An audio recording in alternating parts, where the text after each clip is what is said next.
passion that built our nation now tears it apart. A minor skirmish that starts by accident explodes into the deadliest battle ever fought on U.S. soil.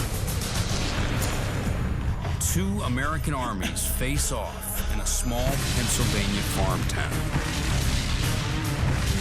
Soon 50,000 will be dead, wounded, or missing.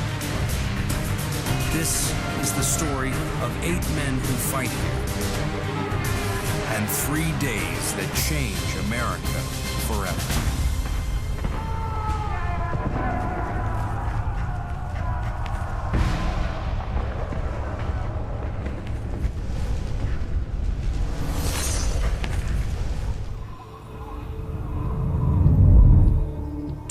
After the start of the Civil War, the Confederate Army is invading the North.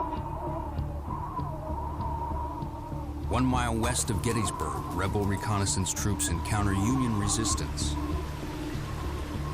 The fight escalates out of control.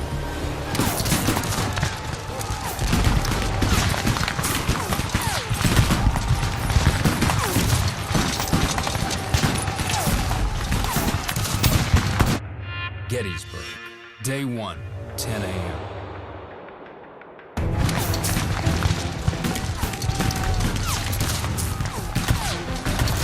"24-year-old Lieutenant Colonel Rufus Dawes leads the 6th Wisconsin Regiment of the Iron Brigade. These are the crack troops of the Army of the Potomac. 420 volunteers from the western frontier. They faced down the Confederates at Antietam. They're rugged and battle-tested. The Confederates outnumber them 2 to 1, but Dawes and his men have them on the run.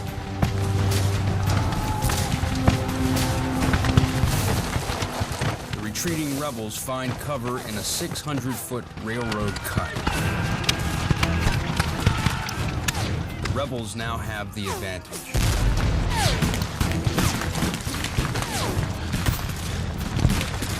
I first mistook the maneuver for retreat, but was undeceived by the heavy fire, which they began at once to pour upon us from their cover in the cut. For Dawes, retreat is not an option. Heroism runs in his family. His great-grandfather, William Dawes, rode with Paul Revere. Of all the people that you didn't want to go up against on a battlefield like that was Rufus Dawes and his Westerners. Those Western troops were tough, and he was tough. More importantly, he was tough and experienced. There's no replacement for that on the battlefield.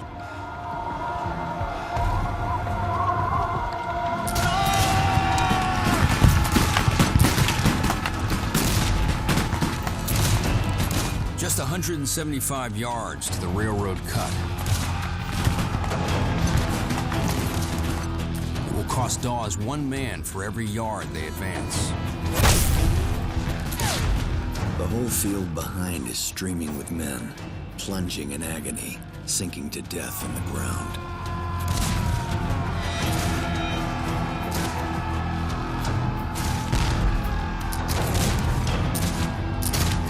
In the noise and thick smoke, Dawes must rely on the regimental flags, the colors, to command his troops.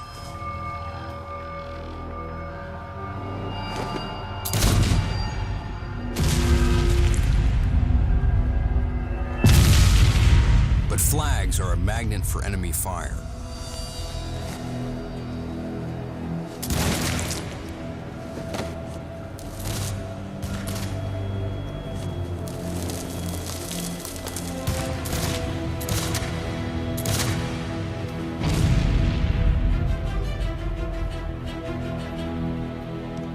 Men were being shot by the 20s and 30s.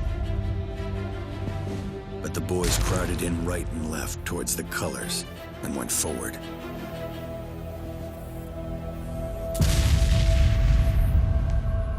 Dawes loses 10 men carrying the colors in a matter of minutes.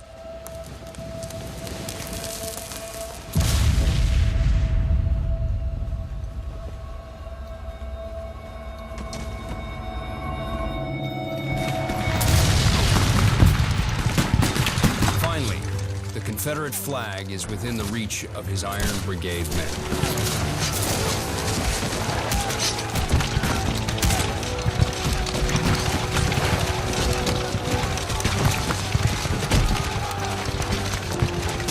Eggleston sprang forward to seize it and was shot and mortally wounded. Private Anderson, furious at the killing of his brave young comrade, with a terrific blow split the skull of the rebel who had shot young Eggleston.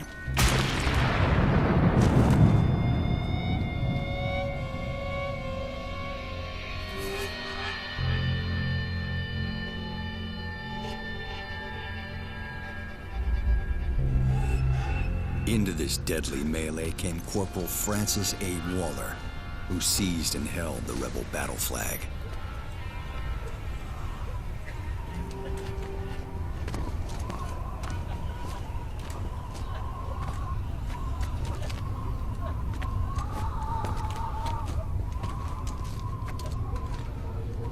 Throw down your muskets! The fight is over in less than 20 minutes.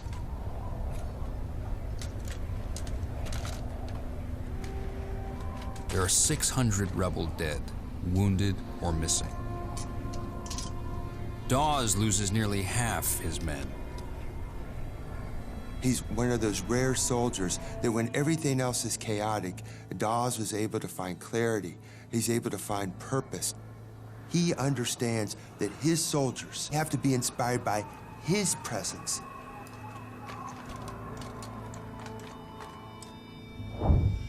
But Dawes' win at the railroad cut is the exception. All around Gettysburg, 28,000 rebel troops are overwhelming 20,000 Union soldiers. The Confederate force, 75,000 strong, is streaming towards Gettysburg. The Army of Northern Virginia is led by legendary battlefield commander Robert E. Lee.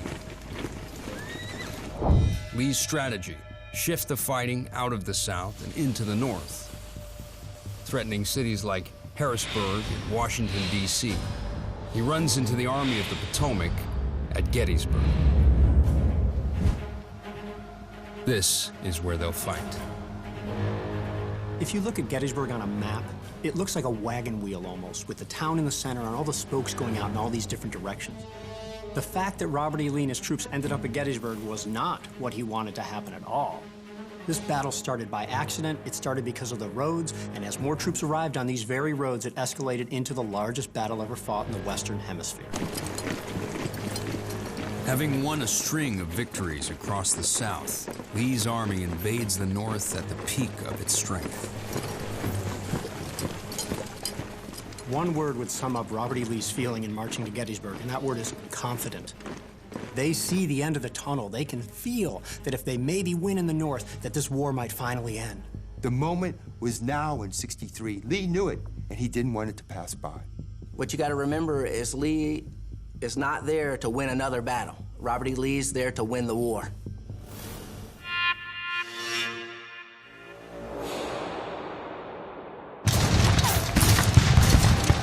On the northern edge of Gettysburg, Union troops are taking a beating. All that stands between the town and the rebel assault is the 11th Corps.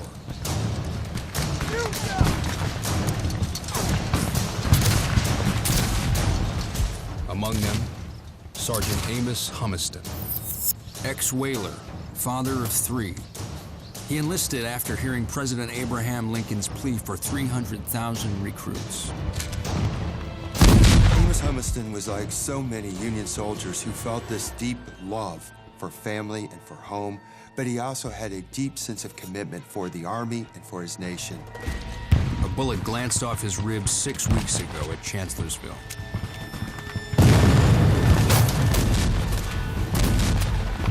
All I ask is I can die in battle like a man.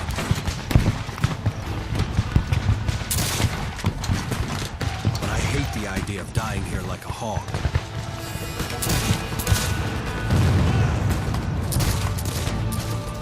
The odds are against him.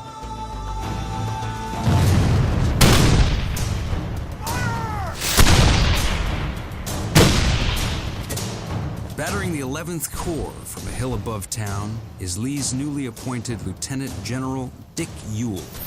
Tenacious, eccentric, profane. Ewell lost his left leg fighting the Iron Brigade last summer at the Second Battle of Bull Run. Now he's out for revenge. A month ago, Robert E. Lee's legendary second-in-command, Stonewall Jackson, was killed in battle.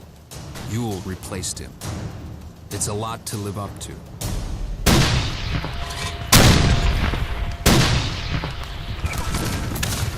But today, Ewell has the Union on the run. After suffering 9,000 casualties, Union soldiers retreat from Gettysburg.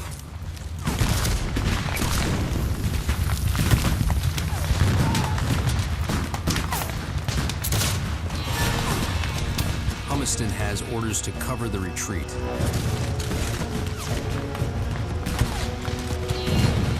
But they're under heavy fire.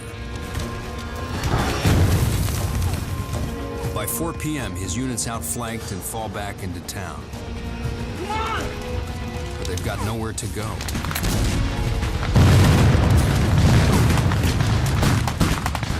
Ewell's Confederate troops are spreading out through the town.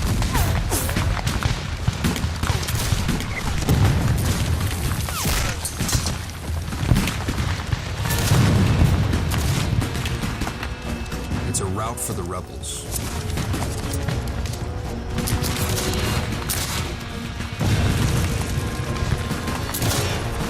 Amos Humiston is surrounded.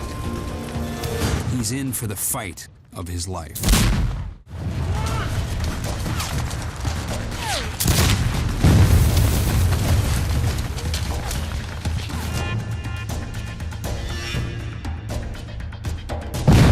The Army of Northern Virginia is on a roll, mowing down Union troops with deadly precision.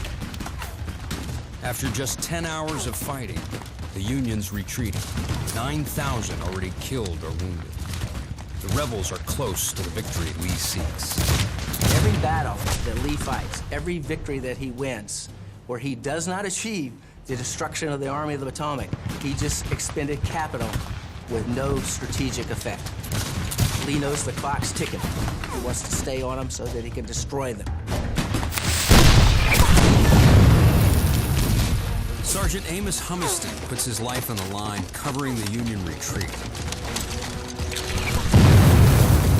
Confederate troops have overrun the town.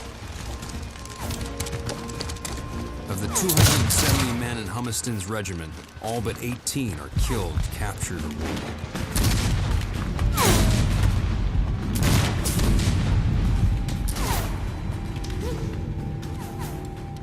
Humiston is trapped. You have put the little ones to bed, dear wife, and covered them o'er with care. My Frankie, Allie, and Fred, and they have said their evening prayer. Perhaps they breathed the name of one who is far in southern land, and wished he too were there to join their little band.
Oh, when will this rebellion cease? This cursed war be over? And we our dear ones meet, to part from them no more.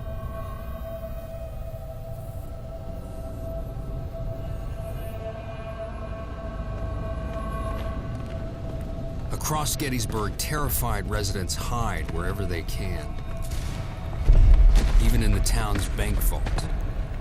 Others flee as the rebels swarm through town.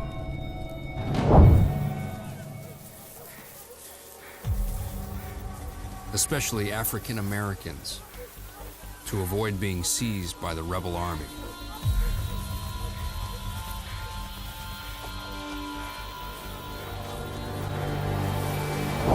Just 7 miles north of the Mason-Dixon line, Gettysburg is on the Underground Railroad, a route of safe houses for escaped slaves fleeing to the north. Their destination, cities like New York and Philadelphia, where supporters provide food and protection. If caught, reprisals are brutal. Ears chopped off, hamstrings cut. It's no wonder slaves are the single largest financial asset in the United States. The enslaved population of the South, by itself, is worth more than all the railroads and factories and banks of the United States together. It's a business worth more than $3.5 billion. The wealth of the South is almost wholly dependent on enslaved persons. Whether you're looking at states' rights, whether you're looking at political aspects of it, everything points back to slavery. Slavery is at the center of everything that caused the Civil War. By nightfall, the Confederate flag is flying over Gettysburg.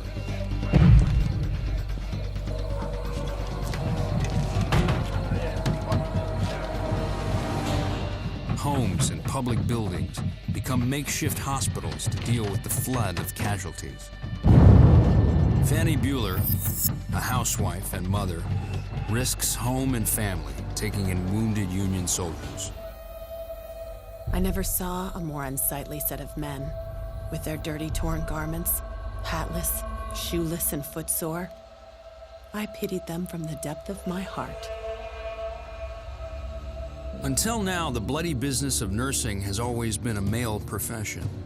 But during the Civil War, 20,000 women sign on to care for the casualties. One Union nurse, Clara Barton, will go on to found the Red Cross. Rebel soldiers go door to door looking for Union soldiers. They're hiding all over town. Lee has nowhere to put prisoners. During the war, so many are captured that North and South follow an honor system. Paroled prisoners take an oath not to rejoin the fight until formally exchanged. Parole is simply, I'm going to give you a piece of paper that says, don't fight anymore, and if I catch you fighting, then bad things are going to happen to you.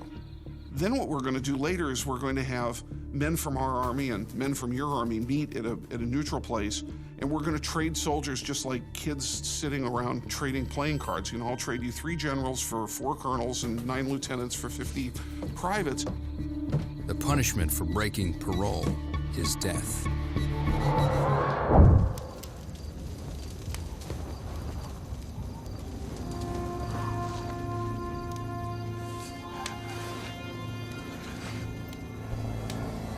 Amos Humiston is wounded and alone in a yard in the middle of town.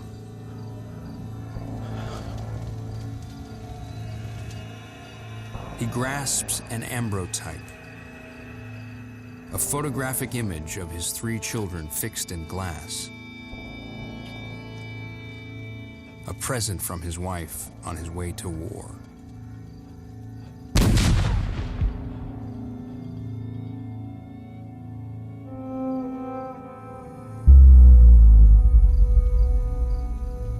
The Amos Humiston story is going to resonate with any soldier. If you go to any unit in the United States military today, obviously you're going to find service members with pictures of their children, their wives, their sweethearts, because that is a tangible link to your normal life. Your condition in combat is not normal. You're there in the service of your country to do what the nation asks you to do.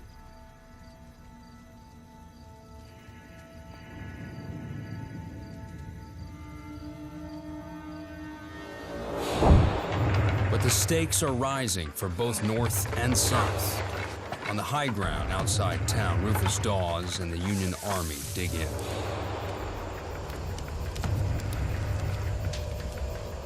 It's here that the Battle of Gettysburg will be won or lost.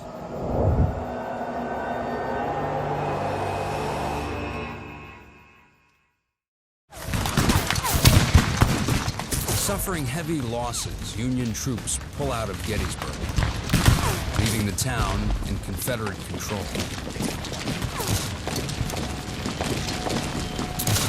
It might appear that the fighting on the first day for the Union was a huge waste. They lost really bad on the first day. But the intense struggle they put up north and west of town, the intense struggle that some of them put up through the streets of Gettysburg, allowed them to fall back to their chosen position. They retreat to a nearby series of hills that peak at 800 feet. High ground that gives the Union a critical military advantage.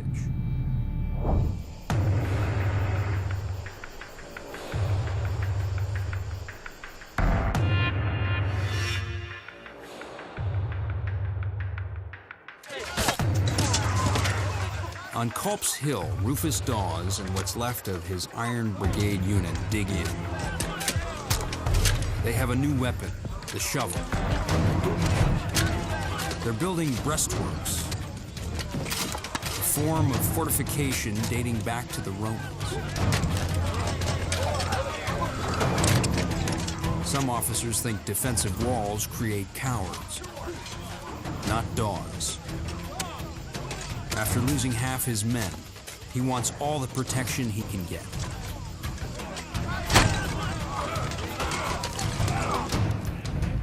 Down below, Ewell has orders from Robert E. Lee to take Cemetery and Culp's Hills, but with the qualifier, if practicable. Ewell decides to wait for reinforcements. It's a decision with critical consequences. If you're looking up and you're seeing this great amount of work going on up there, and your men are tired from the march they've just made and from the battle they've just fought, something in him triggered. I'm not going to do this, or I can't do this now, but certainly at the end of the day, he's going to disappoint his commander, and I'm sure he's going to disappoint himself. The Confederacy will pay for that for the next 3 days. This is one of the great what-ifs of the battle. Had Ewell occupied and controlled Culp's Hill and the land around it, the Union Army would have simply had to leave, and the battle would have been fought somewhere else, maybe not so much to the Yankees' advantage.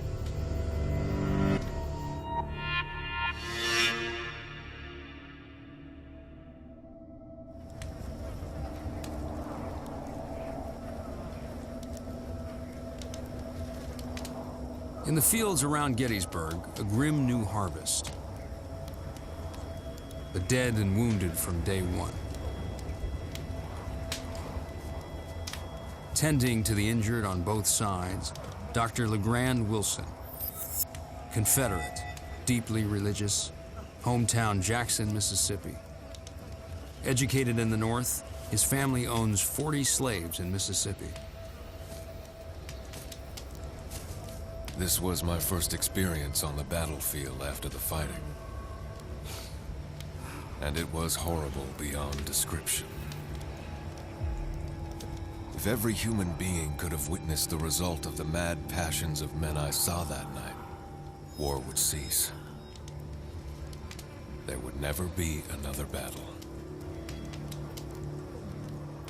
The staggering level of death in the Civil War is difficult to wrap your brain around.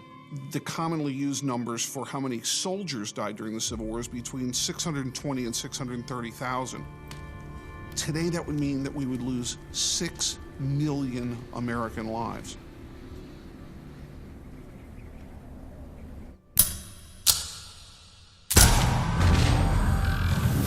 One innovation making this war so deadly, the mini ball. 90% of the soldiers Wilson treats have mini ball wounds.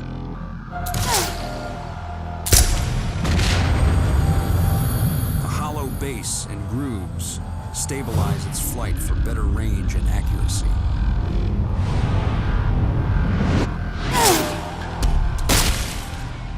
On impact, it flattens out, causing much larger wounds than traditional musket balls. The warped bullet shatters bones that splinter and tear through the body. And the grooves in the bullet carry deadly bacteria leading to gangrene. The only way to stop it, amputation.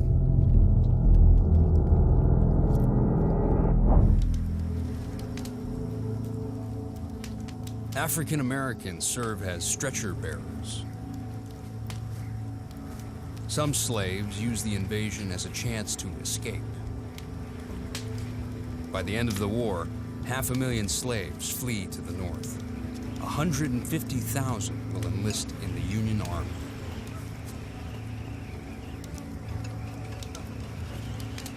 Dr. Wilson loses a family member on the first day of battle. Among the dead was my own nephew, Lieutenant George Adrian Howes, who must have been shot in the advance upon the enemy in the morning. His faithful servant, Stephen, came out on the battlefield and sought for and found his body, and carried it back to the hospital for burial. Family members often serve side by side. It's one reason why they fight so hard. In some states, a quarter or more of the military-aged men were dead as a result of the war, with hundreds of thousands more wounded. In some cases, all the young men of a town were wiped out during the Civil War.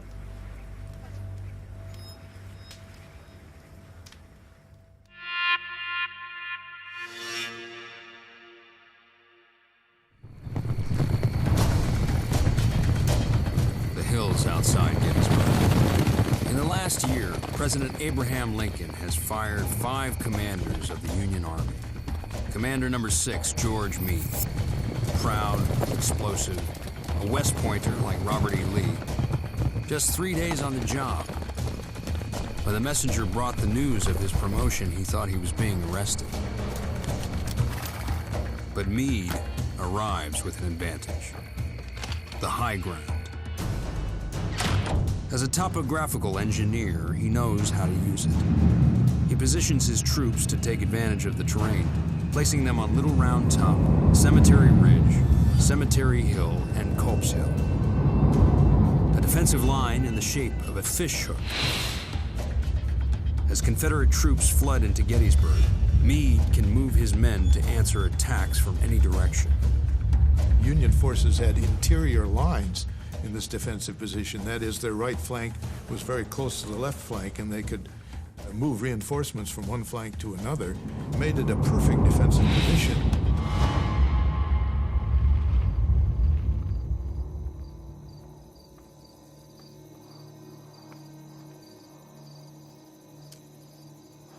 Rebel troops in town don't notice Amos Humiston. Mortally wounded, he prepares to die alone, except for the photograph of his children. How I want to see them and their mother is more than I can tell. I hope that we may all see each other again. The first time that I see you, I will tell you more than I can think of now. Be a good girl. So, goodbye. Amos Humiston bleeds to death. No identification.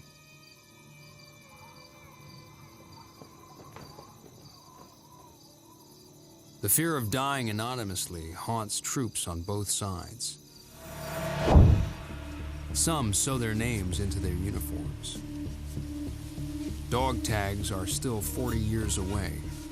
By the war's end, 400,000 soldiers will be missing in action. We really cannot imagine the scale of death, the scale of suffering.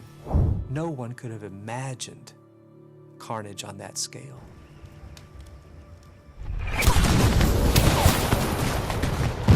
Day 2 at Gettysburg brings more devastation and a daring all-out rebel assault. At stake, victory at Gettysburg and maybe the Civil War.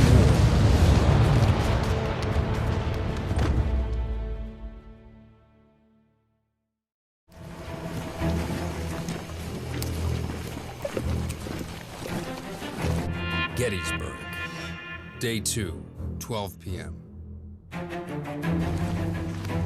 The rebels are on the move. They're planning a surprise attack by 14,500 troops. Their mission, break the Union stranglehold on the high ground by outflanking Meade's fish hook. The goal of the Confederates on July 2nd is to find the Union left, damage, destroy it, and roll up it, and unhinge the entire Union position and win the Battle of Gettysburg. Leading one rebel unit, Brigadier General William Barksdale. Pro-slavery, pro-secession, Southern patriot, hometown Columbus, Mississippi.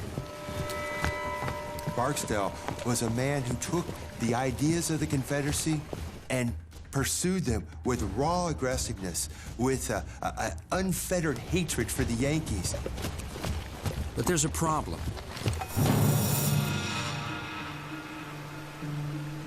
The land ahead of him was not scouted. Because Lee's cavalry is missing. They're 12 miles to the south raiding supplies.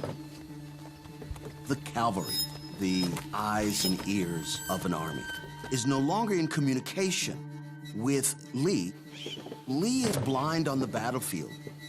And that means that he doesn't know what the Union is up to. And that, of course, is going to cripple any army.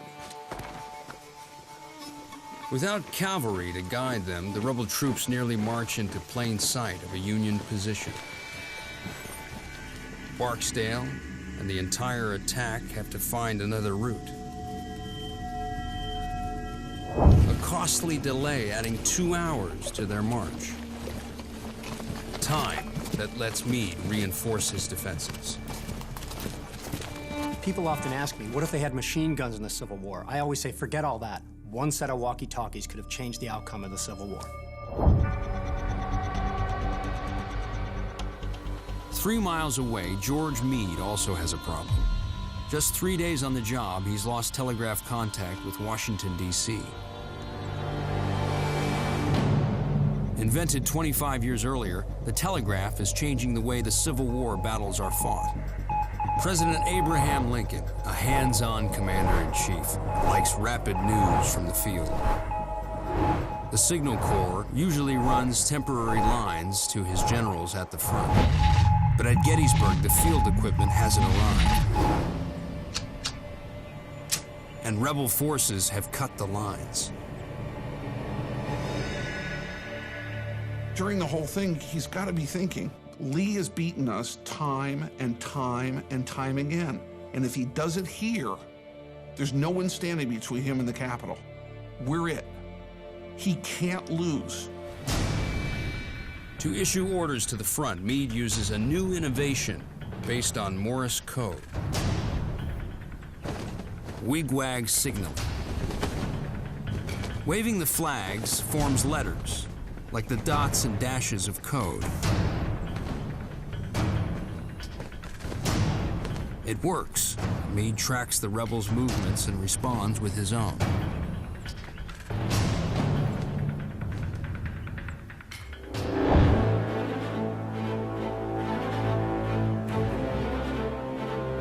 Meanwhile, on Culp's Hill, Rufus Dawes waits with what's left of his Iron Brigade unit. Yesterday, they routed the rebels at the railroad cut.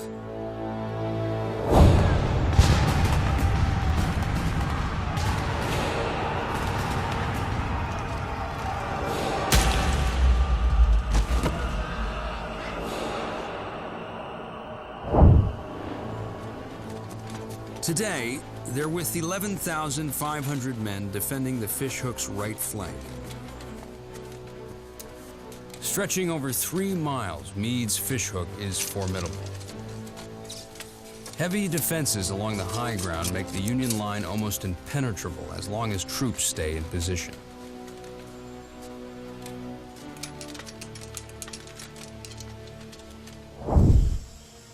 But one Union commander isn't following Meade's orders.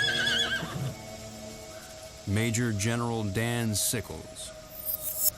Wealthy, devious, a rogue.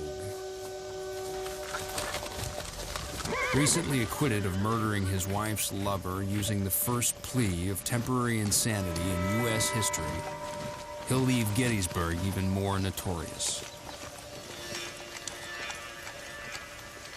Dan Sickles was all about Dan Sickles. If it didn't benefit or aid Dan Sickles, he wasn't very interested in it. He didn't go to West Point. He didn't have any military experience, but he was able to use his money, influence, and power to raise his own regiment.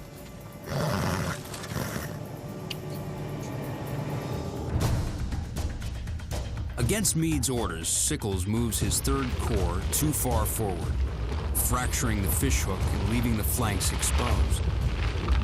A blunder that could cost the Union the battle, and maybe the war.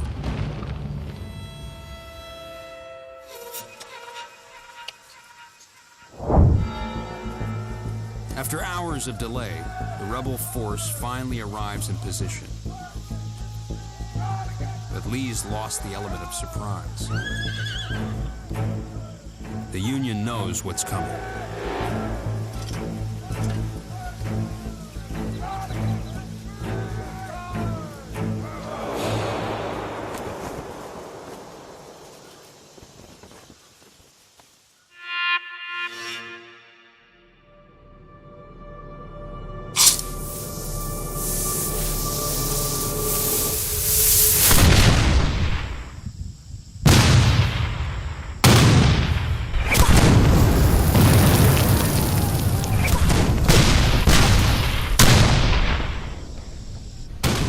Hill, Dawes hears the assault begin. At this hour, the storm of battle suddenly broke out. Artillery and musketry thundered and crashed together. Wave after wave of rebel troops launch one of the epic assaults of the Civil War. Barksdale is about to get the fight he's always wanted, but is ordered to hold his ground. William Barksdale is ready to go. He's chomping at the bit, but he has to wait a little longer.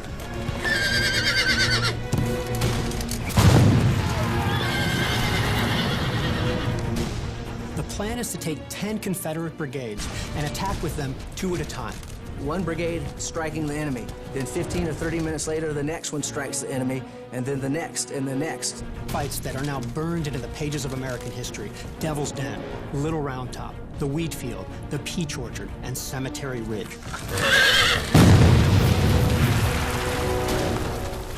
Barksdale can see that Sickles' mistake has left the Union vulnerable, creating the South's best chance for victory. But he is still under orders to hold his men back.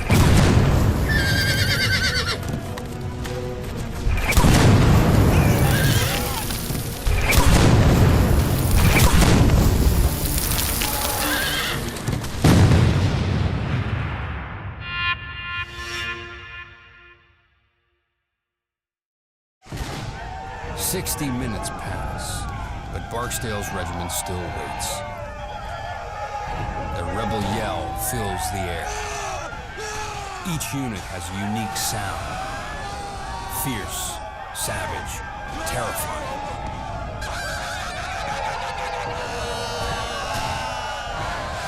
With Barksdale, Private Joseph Lord, 21 years old, laborer, hometown, Big Oak, Mississippi. Carrying the colors makes him a prized target for Union sharpshooters.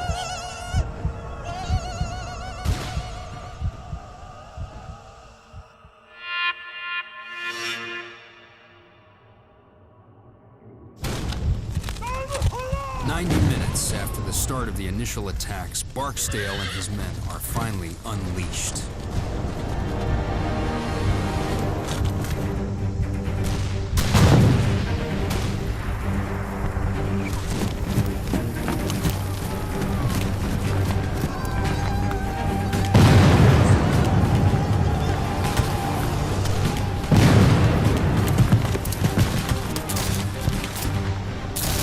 They storm into enemy fire, racing towards Sickles' position.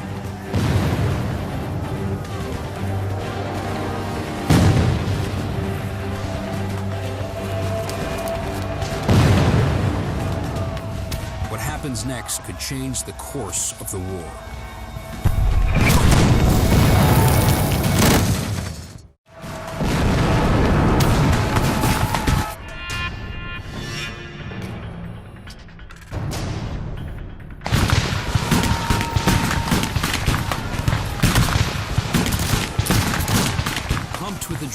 sure of their cause, William Barksdale and his Mississippi Brigade are finally attacking.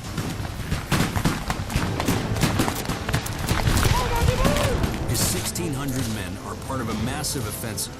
21,000 troops attacking Meade's line from Little Round Top to Cemetery Ridge. An all-out assault to win the Civil War now. Barksdale's mission: break through Union defenses on Cemetery Ridge.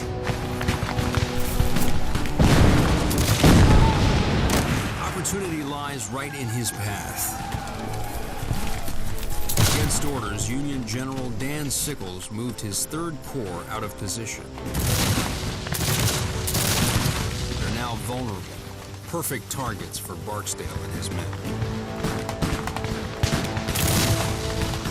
If Barksdale, as well as other Confederate brigades nearby, are able to exploit the gap in the Union line, it would be calamitous for the Union Army. The Army would be cut in two. Barksdale's troops are unstoppable, overwhelming Sickles' men.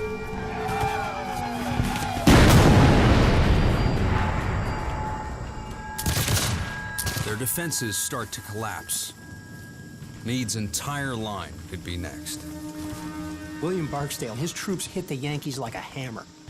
He rolls over those Union troops, captures several hundred, if not more than that, of the Union troops, and continues on in several directions towards Cemetery Ridge. Watching from Culp's Hill, Rufus Dawes knows the Army of the Potomac's in trouble. We could plainly see that our troops were giving ground. Thousands were streaming to the rear. Our suspense and anxiety were intense. The rebel line was advancing. The rebel yell was predominant. Lee's offensive is working. If it succeeds, he could win the knockout victory he seeks. Meade has no choice. He pulls 8,000 reinforcements from Culp's Hill to repel the rebels.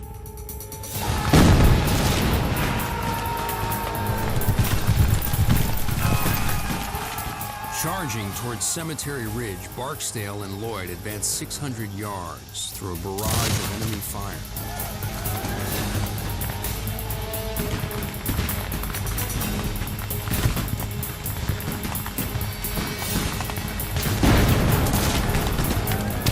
Union Commander Dan Sickles isn't so lucky. A direct cannonball hit severs his leg.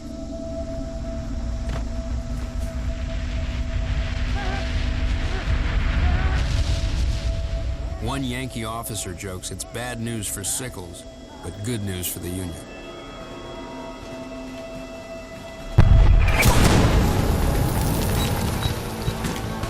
It takes Barksdale's Mississippi Brigade nearly an hour, but they finally break through Sickles' line.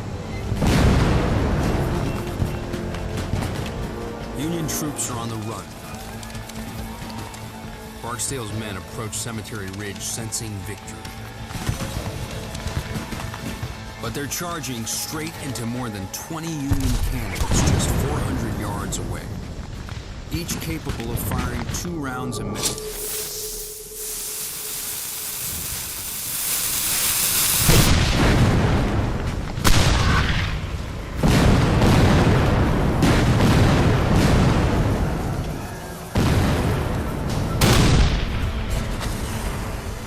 An exploding bag of gunpowder rockets a 12-pound cannonball of solid iron at 1,400 feet per second.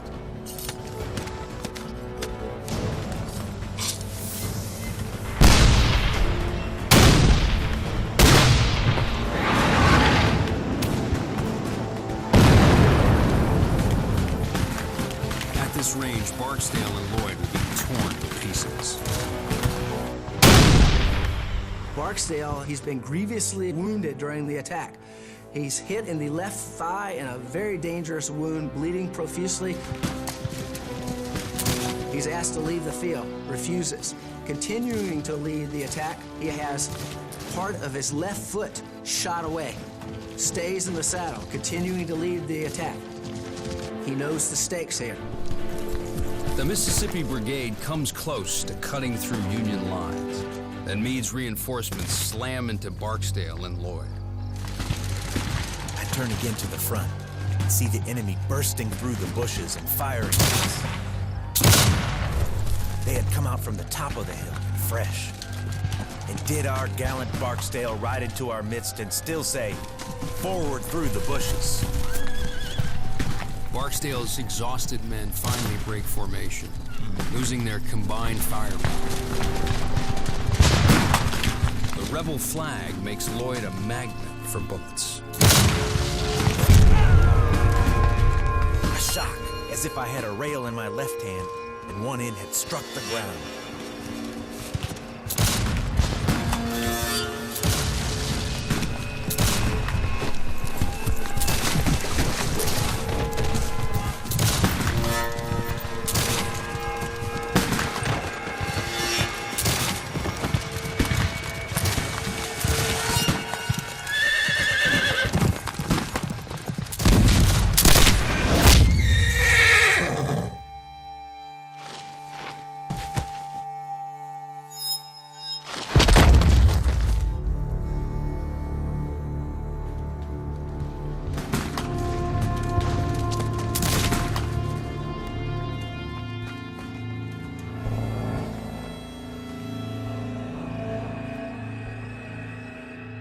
The Union line marches over. One of them fixes a sling for my arm, leaving with a "Wish you well."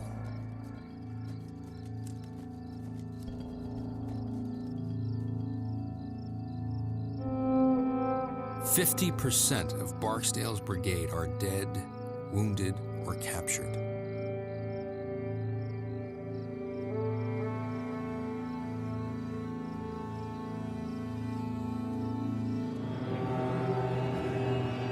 Lloyd almost overlooks their fallen commander. I hear a weak hail to my right, and turning to it, find General Barksdale. What a disappointment when I hold my canteen to his mouth for a drink of water. Found a ball had gone through and let it all out. I took his last message to his brigade and left him, with the promise to send the litter bearers. Barksdale's battle is over. His last thoughts are of his family. I never have regretted the steps I have taken, and although dying, I do not regret my steps now. God, ever watch over and care for my dear wife and my boys. Tell them all that I died like a brave man.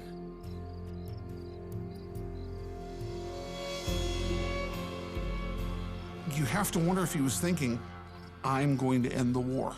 I'm going to be the great instrument that is going to break that Union line in half and destroy the Army of the Potomac and remove it from my army's opposition for once and forever. And his troops' performance there was unbelievable and very nearly succeeded. Meade's fishhook has held. This offensive is over. Confederate General Longstreet will call it the best 3 hours fighting ever done by any troops on any battlefield. 16,000 are dead, wounded, or missing on both sides. But day 2 isn't over. To stave off the rebels, Meade pulled troops from Culp's Hill. As night falls, only 1,400 Union defenders are left there. It's an opportunity the Confederates won't miss. This is their chance.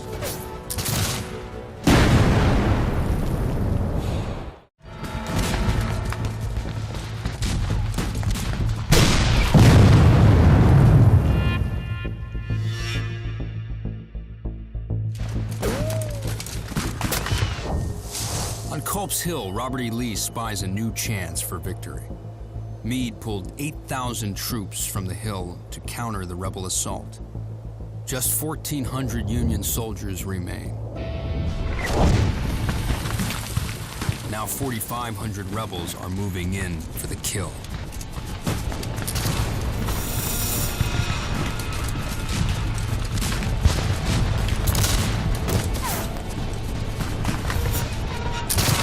Charging up Culp's Hill with the rebels is Private Ridgely Howard. 33 years old, slaveholder, from a prominent Maryland family, hometown Baltimore. His grandfather fought with Washington in the Revolution. Now he's fighting to divide the nation they created. To Howard's disgust, Maryland sided with the North.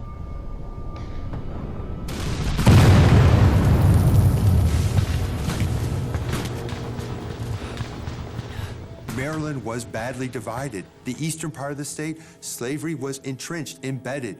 Ridgely Howard came from that plantation economy, from the slaveholding class.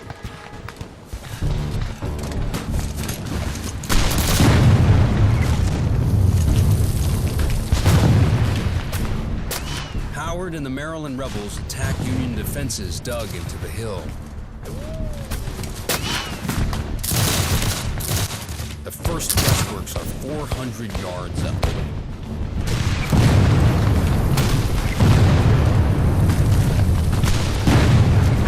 It's chaos.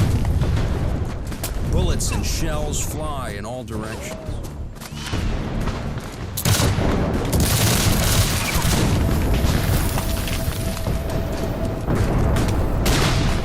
You're looking at entrenched Federals.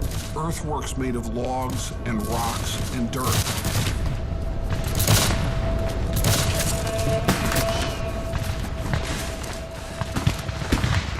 You've got to be thinking to yourself, this is my last fight. I'm not coming back from this. How do you function like that? This is what makes a true hero. Up the sides of the hill we went, our line being continuously broken by the immense rocks which had to be flanked. Howard faces fighting so fierce, one rebel calls it a slaughter pen. It was not a pleasant position to be in. There were continual cries that we were firing into our own men.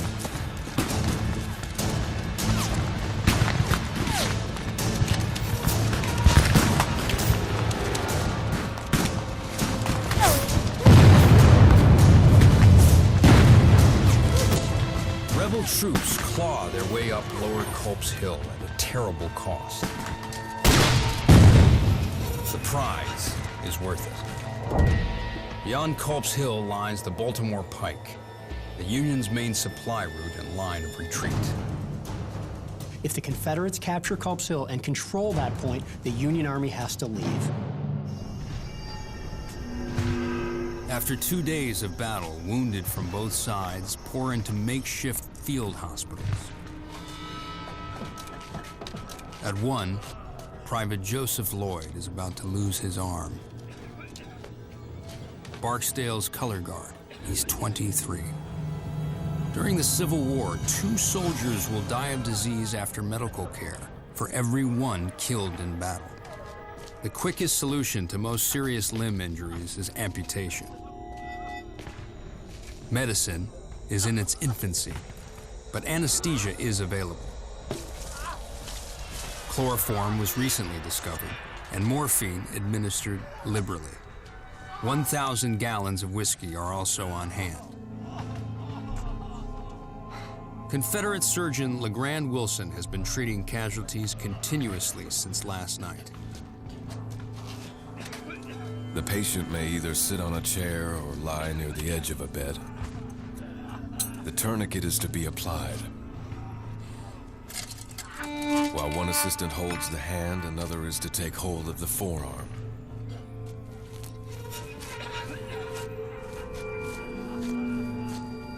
The average amputation takes 12 minutes. No antibiotics, no knowledge of infection. They don't even stop to wash their hands or instruments. Surgeons work round the clock. It's the source of the term old sawbones. Lloyd will be one of the lucky ones. The odds of surviving an arm amputation, 77%.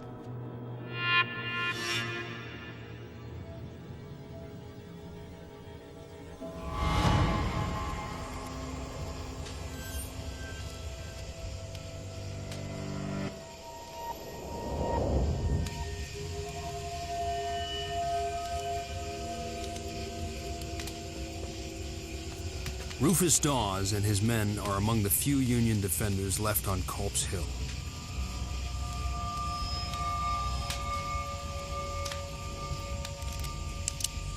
They move down to counterattack.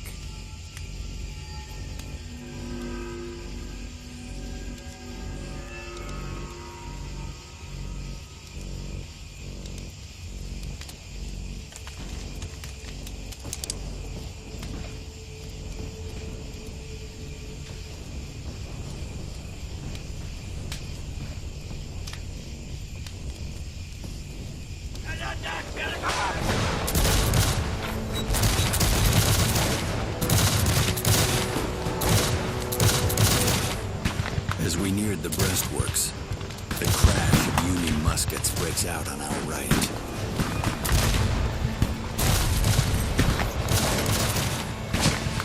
The darkness and the suddenness of our arrival caused the enemy to fire loudly.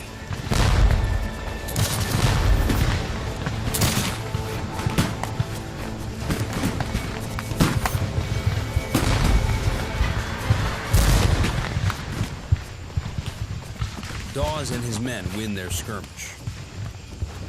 But like day one, they're the exception.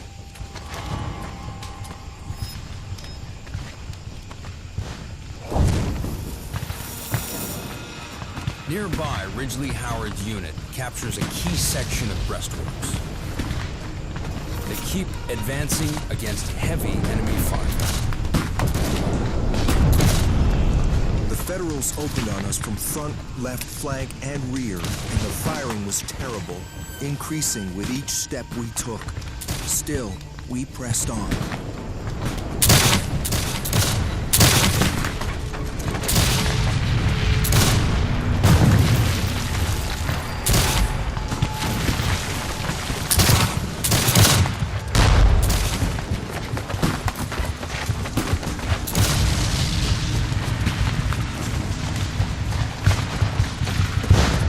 Just 500 yards from the Baltimore Pike, in a position that would threaten the entire Union line.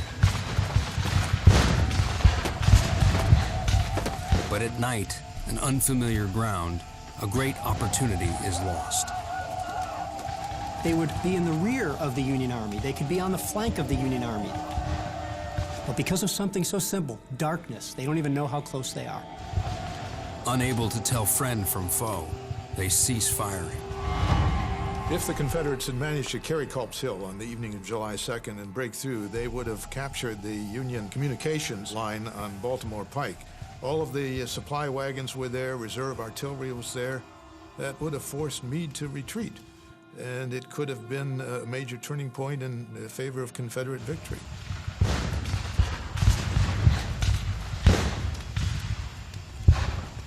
As the fight on Culp's Hill dies down, the Union wins a different kind of battle.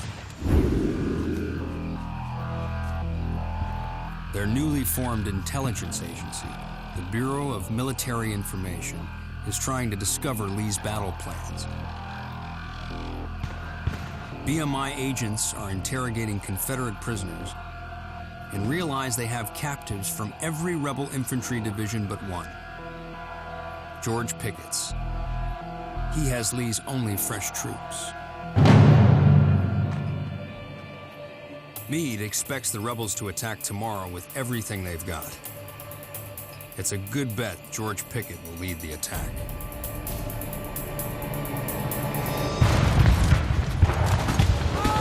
Tomorrow, Ridgely Howard will face his Maryland neighbors in a fight to the death.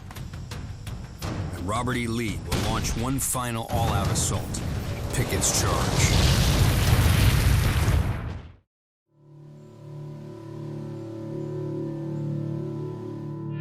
Gettysburg, Day 3, 5 a.m.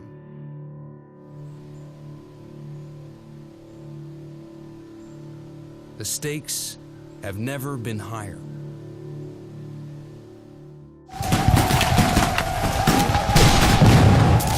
Yesterday, Robert E. Lee was on the verge of all-out victory. Confederate troops assaulted the Union's left flank and nearly broke through. Robert E. Lee knows he came very close, but no cigar. General Meade's actually a little shaken. He knows it was a very close-run thing, barely escapes disaster. Now rebel troops are gaining ground on Lower Culp's Hill and are positioned to threaten the Union's rear lines.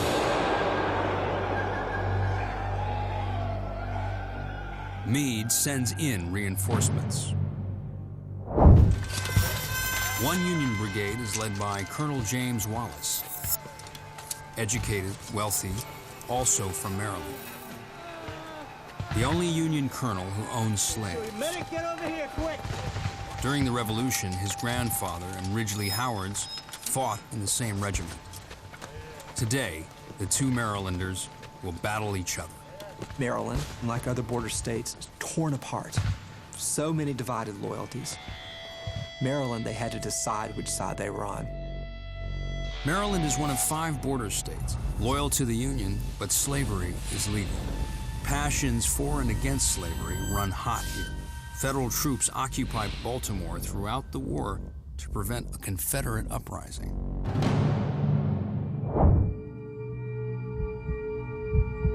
On Culp's Hill, Ridgely Howard's unit prepares to attack. Their target, defenses held by Union troops from their home state.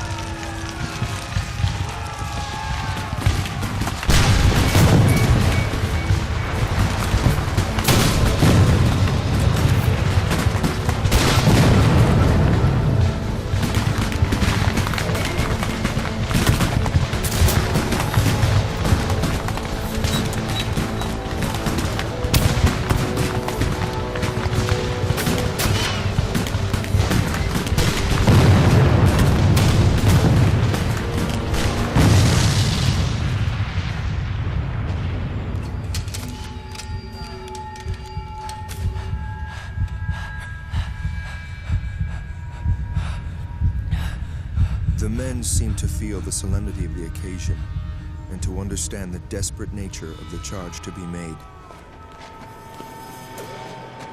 I prayed for strength to do my duty.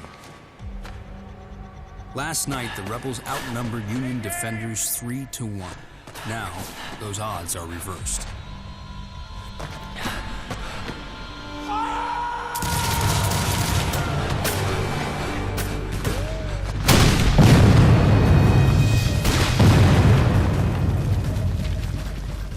It appeared to me as if the whole of my company was being swept away by the awful shower of shot and shell flying around us. A demon seemed to take possession of me. I had but one thought: to avenge my comrades.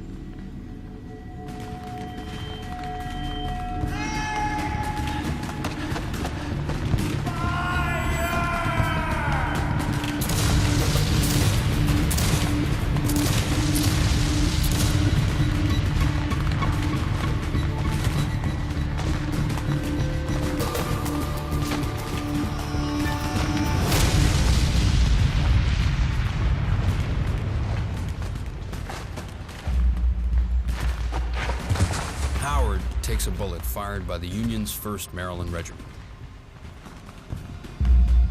I felt a burning in my thigh, as if all the blood in my body was rushing to one spot.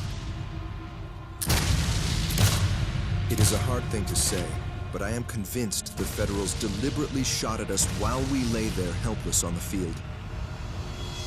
A soldier at my left was shot.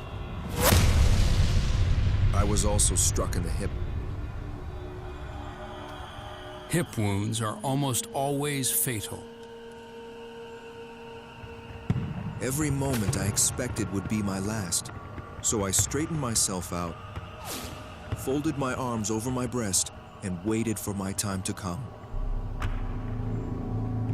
Time slows as Ridgely Howard prepares to die.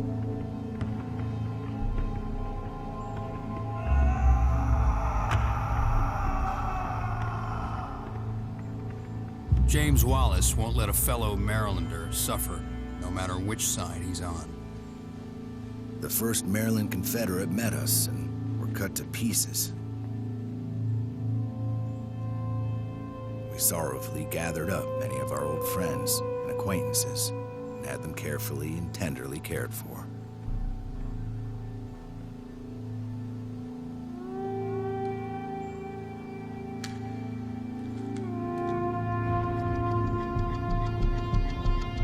I don't know how long I lay. Seconds would seem to be minutes, and minutes hours. Coming to Howard's aid, the soldiers he'd least expect to help. The same Union troops who shot him. They asked what regiment I belonged to. I replied, the Maryland Battalion, to which they made answer, "Do you know you are fighting your own men?" I answered, "Yes, and we intend to fight them."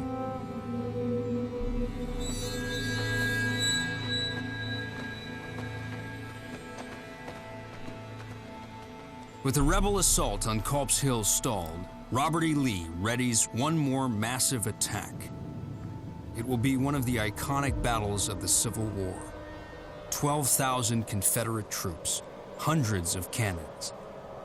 The largest artillery barrage ever in North America is about to begin.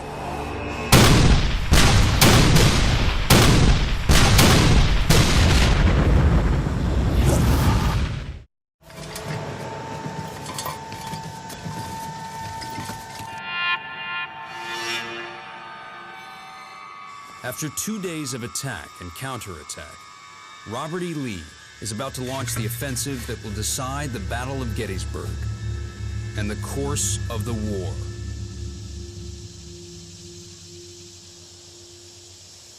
He's sending in 12,000 soldiers anchored by George Pickett's division, his only fresh troops. Their mission, attack the Union center and cut the Army of the Potomac in two. Lee's pushing all of the chips to the middle of the table because he knows this is the last chance he's going to have. This was a calculated decision. It was well thought out. It had a reasonable chance of success. Leading one of the rebel brigades, General Joe Davis, aristocrat, slave owner. His uncle, Confederate President Jefferson Davis. His hometown of Vicksburg, Mississippi, is under Union siege.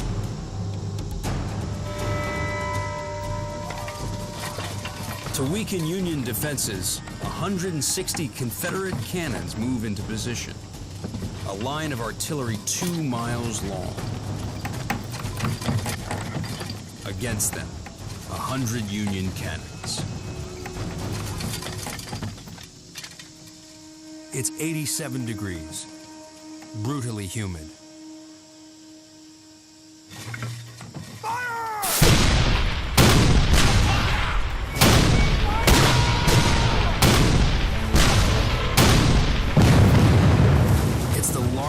Artillery barrage ever in the Western Hemisphere.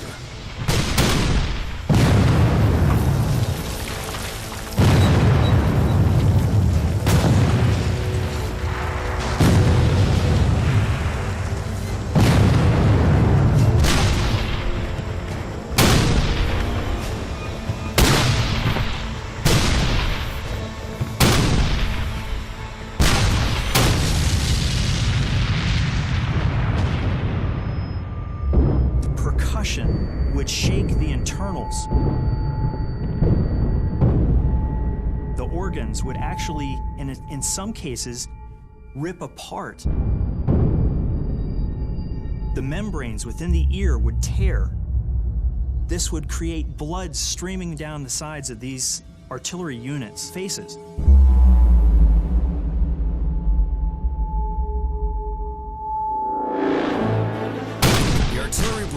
Can be heard in Harrisburg, Pennsylvania, 40 miles away. Ceasefire!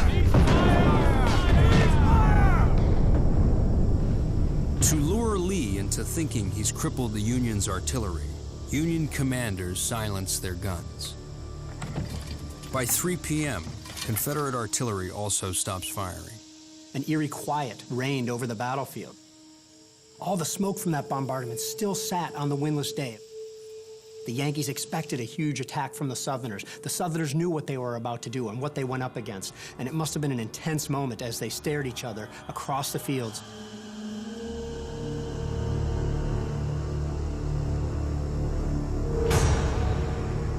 The Confederate command believes it's safe to send in their troops. Time to set in motion one of the iconic battles of the Civil War.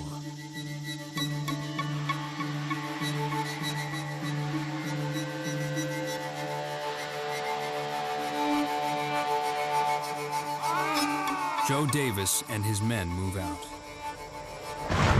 Part of a rebel assault that stretches a mile.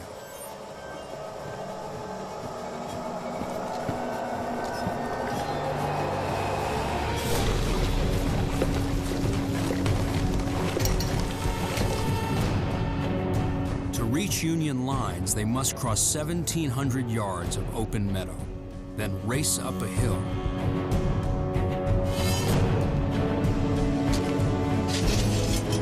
Unknown to the Confederate leaders, the Union artillery still has plenty of firepower. They're just waiting for the rebels to come into range. Joe Davis and his men are marching into a barrage of artillery hell.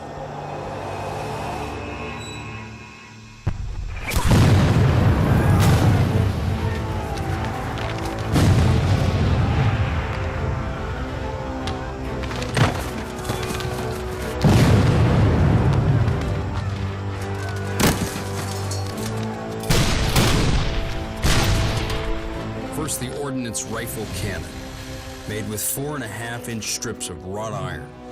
Invented just 2 years earlier, they're tough and reliable, designed with a 3-inch grooved bore for greater range and deadly accuracy. The ordnance delivers shells that explode on impact. And time shells and shrapnel that burst in the air over the enemy's heads.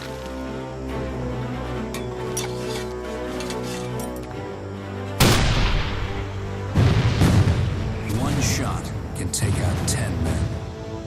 Being on the receiving end of one of these projectiles from the rifled ordnance would be completely devastating. You don't know what's coming at you. You can only imagine. And then all of a sudden, the guys that you are standing next to are gone, vaporized.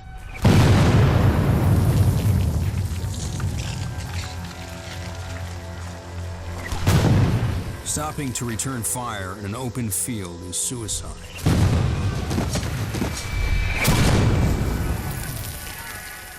And there's no point. Their muskets don't have the range. Davis knows his men have to keep moving. We were growing thinner at every step. Under this destructive fire, which commanded our front and left with fatal effect. The troops displayed great coolness.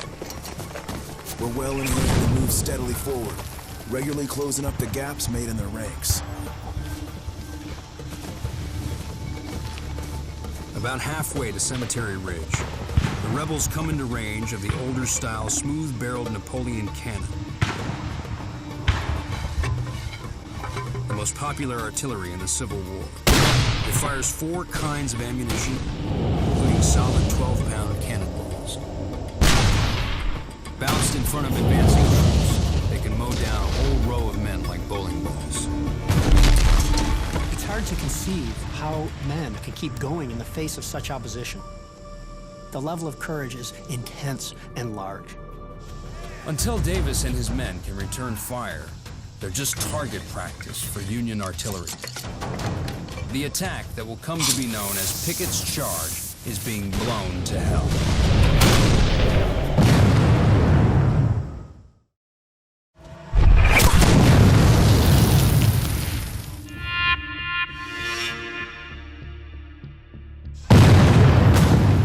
Lee's offensive is advancing toward enemy troops on Cemetery Ridge. Union artillery is mowing them down. It's the moment of truth at Gettysburg for both armies. Joe Davis and his men are now 400 yards from the Union guns. Canister range. Canister is the most devastating weapon of the day.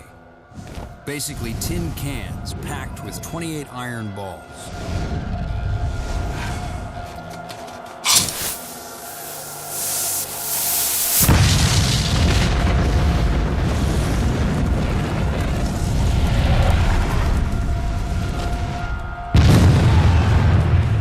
The casing explodes, spraying the iron balls into advancing troops at hundreds of yards per second. Canister shot just made that cannon a gigantic shotgun, and it would mow down up to 20 guys at a time, if not more. Guys would be completely tore apart, limbs, heads, arms, legs, and it was so demoralizing for the other soldiers to witness such an event.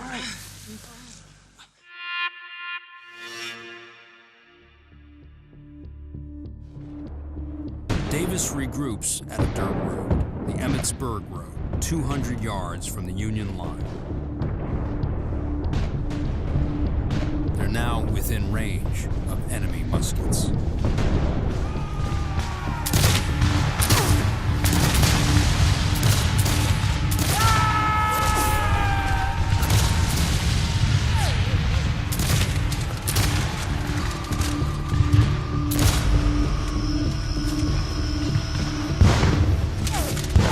One fence they're using for cover takes 836 rifle shots.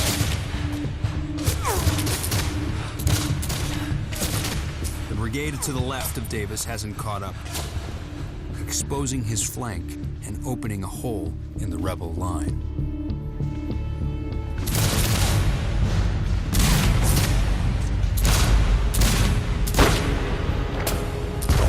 A few men under Davis make it to the Union line and plant their flag on a stone wall.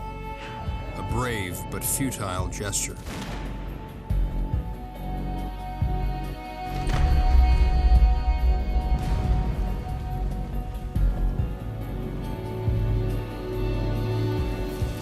The rest of the unit under Davis cracks and retreats.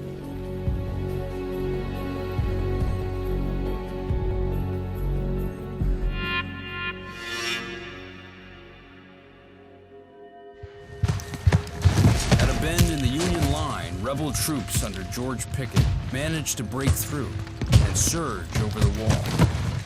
Union gunners fire point blank.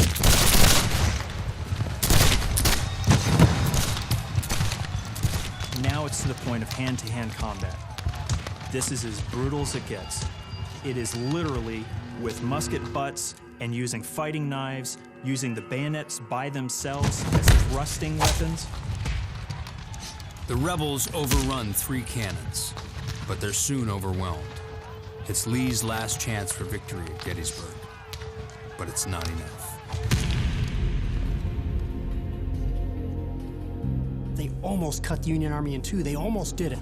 Robert E. Lee's great moment of promise quickly turned into his greatest defeat by far.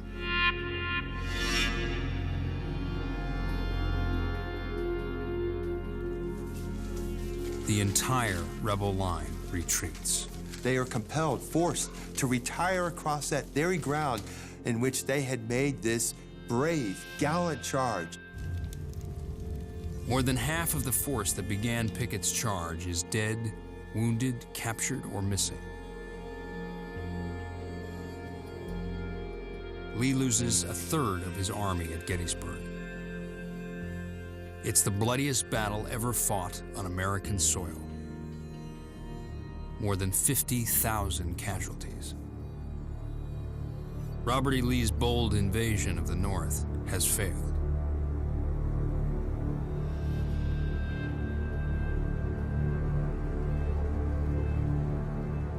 Independence Day. Rufus Dawes of the Iron Brigade turns 25 today.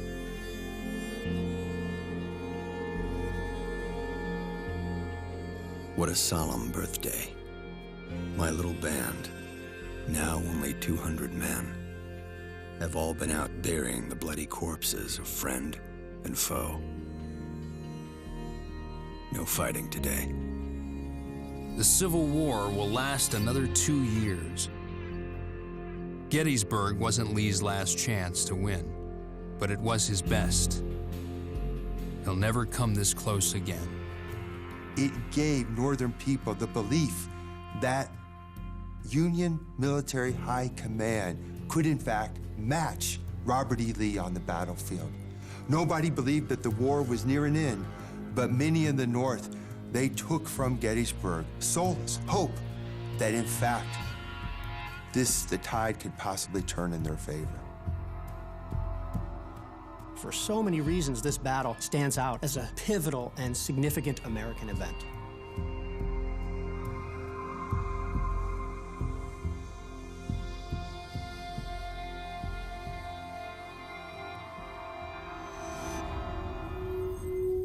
Rufus Dawes leaves the Army in 1864 with symptoms resembling post-traumatic stress disorder.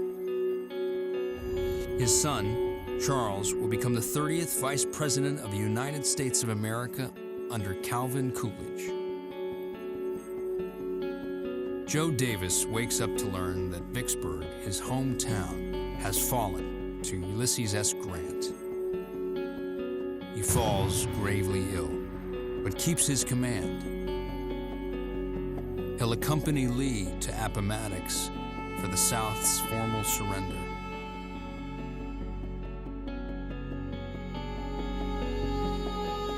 Union troops destroy LeGrand Wilson's farm. From the sale of his last bale of cotton, he starts his own medical practice.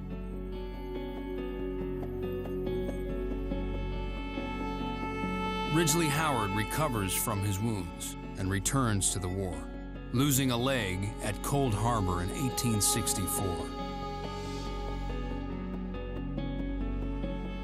Legend has it, his ghost still haunts his Baltimore home. It falls to Fannie Bueller and the people of Gettysburg to help the Army care for the casualties and pick up the pieces.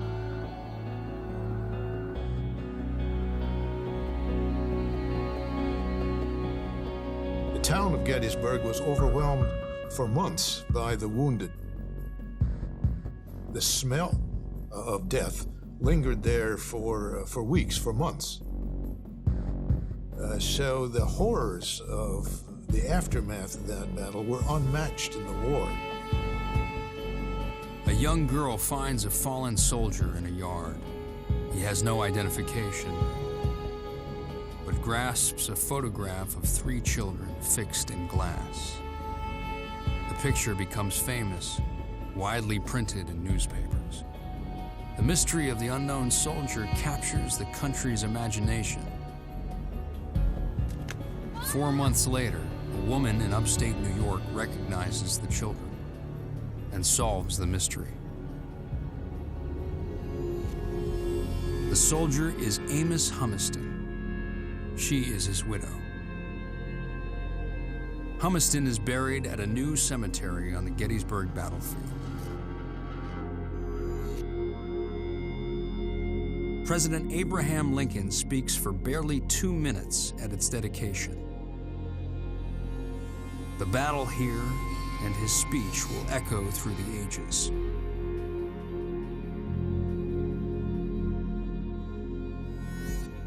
We here highly resolve that these dead shall not have died in vain, that this nation, under God, shall have a new birth of freedom, and that the government of the people, by the people, for the people, shall not perish from the earth. Gettysburg was a turning point in the war to decide America's future, preserving a nation conceived in liberty and dedicated to the proposition that all men are created equal.